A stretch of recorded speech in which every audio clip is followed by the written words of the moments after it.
C'est au Cube que 850 personnes ont écouté le discours du président du Grand 3, François Baroin. Un discours évoquant les grands axes de développement tels l'accompagnement aux entreprises, l'enseignement supérieur ou bien encore l'emploi. L'emploi qui, selon François Baroin, est une priorité. On traverse en Europe une crise financière, d'abord et avant tout, mais qui crée un climat d'interrogation, parfois de défiance et qui ralentit les projets d'investissement et qui peut trouver en effet un impact sur le plan économique. Donc on est très attentif à la situation des entreprises qui peuvent traverser des périodes difficiles. Il y a beaucoup d'outils à la disposition de ces entreprises du côté de l'État.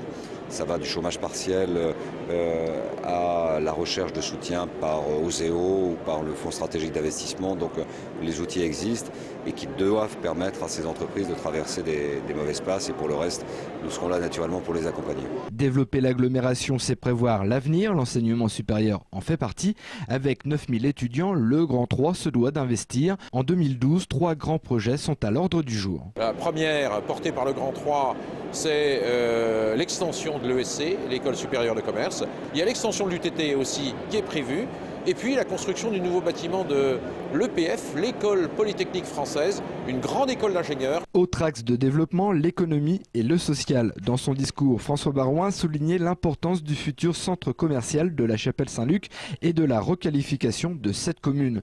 Pour le maire de la deuxième plus grande ville de l'agglomération, c'est grâce au soutien du Grand 3 que le dynamisme est possible. Fort heureusement, le Grand 3, mes collègues maires se sont impliqués dans l'ensemble des projets qui vont évidemment participer du développement actif de l'agglomération. Si le bénéfice existe dans des communes comme La Chapelle, intégrées dans le Grand 3 depuis des années, cela est aussi vrai dans les communes nouvellement mutualisées. C'est le cas de Verrières le 1er janvier 2012. Avec le Grand 3, de nombreux projets sont et vont être réalisés. Effectivement, depuis le 3 janvier, les transports en commun circulent sur la commune.